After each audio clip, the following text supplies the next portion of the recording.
Պարոն Ֆերոյան, նախ կցանկանայի անդրադառնանք պարոն Ավանեսյանի քրեական վարույթին, խափանամիջոցը ընտրվելուց անմիջապես հետո հայտարարեց հացադուլի մասին, տեսակցել եք, հիմա ինչ վիճակում է գտնվում։ Նախ քրեական վարույթի մասին ասեմ, որ Ավանեսյանի նկատմամբ քրեական հետապնդումը կրում է բացարձակ ապօրինի բնույթ եւ քաղաքական հետապնդման շարունակական դրսևորման ձևերից է։ Մեջ հստակ ասում է, խոստումներ է տալիս, որ բանակցության կտանի, այո։ Պետք է ուշադրություն դարձնել, որ ինքը ընդհանրապես ներկայացնում է կուսակցության քաղաքական ծրագրերը։ Ասում է, մեր հաղթելու դեպքում տունել կլինի, աշխատանք էլ կլինի, հող էլ կլինի, հող այդ մարդը նկատի ունի իրենց Արցախը, մեր բոլորիս Արցախը, ներողություն եմ խնդրում արտահայտության համար, աշխատանք իհարկե կուսակցությունը հայտարարել է, որ 20,000 նոր աշխատատեղեր են լինելու, չէ 300,000 նոր աշխատատեղեր են լինելու, 20,000 բնակարաններ են կառուցվելու, այդ մարդը ընդհանրապես ներկայացնում է կուսակցության նախընտրական ծրագիրը, բայց քանի որ իմ խորին համոզմամբ խնդիր էր դրված օր առաջ Ավանեսյանին մեկուսացնելու, ոնց հասկանում եմ, միայն Ավանեսյանով չի հարցը, քաղաքական ուժին ամեն կերպ վարկաբեկել, ինչ որ կաշառքներ, կեղծարարություններ, բերել, կապել մարդկանց տանել, ամեն կերպ կալանավորել, դրանով իսկ խոչընդոտել քաղաքական ուժի բնականոն գործունեությանը։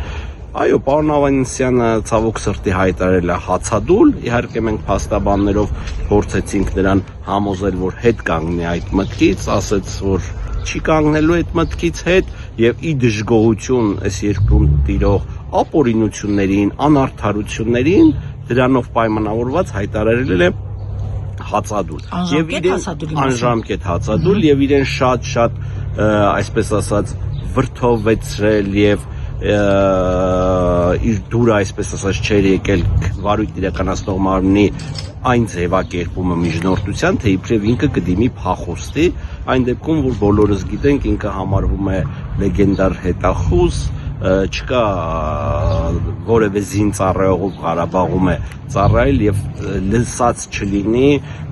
պարոն Ավանեսյանի սխրագործությունների մասին, ես չեմ ուզում շատ դրա մասին խոսել ներկայացնել եւ այդ ֆոնում իր երկրում այն երկրի համար, որ ինքը մեծ ջանք ու եռանդ է դրել հայրենասիրական ոգով պայքարել է այդ երկիրում իրեն կալանավորում են հիմքերից մեկն էլ դիտարկում են, որ ինքը կդիմի փախուստի, այն դեպքում, որ ինքը անգամ իր կյանքի գնով է, հա, մեր սահմանների պաշտպանությանը ներգրավված եղել, մահից չի վախեցել, որ փախտի, ուր մնաց ինչ որ քրեական վարույթից պետք է վախենա եւ փախտի, դրանցով պայմանավորված պարոն Ավանեսյանը հայտարարել է անժամկետ հացադուլ։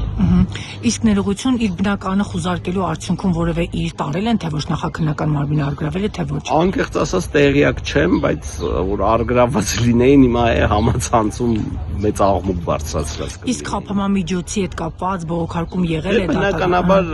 մենք դա բողոքարկելու ենք, եթե չեմ սխալվում այսօր կամ վաղը բողոքը մուտքա լինելու արդեն դատարան։ Երեկ էլ Ավանի նստավայրի եւս ուժեղ Հայաստանի ներկայացուցիչներ էին ձերբակալվել, տեղյակ եք իրենց մասով ինչ որոշում ներկայացվել դատարանում։ Տեղյակ եմ, կալանքի որպես խափամամիջոց ընտրելու մասին որոշումներ են կայացվել, դարձյալ այդ վարույթները կրում են բացարձակ ապօրինի բնույթ։ Աշխատողների զուտ աշխատանքային գործառույթի իրականացումը հանրությանը ներկայացվում է որպես կաշառքի ստացում կամ կաշառքին վերաբերող դրսևորումներ չկրկնվելու համար ասեմ, դա զուտ միտված է քաղաքական ուժի գործունեությանը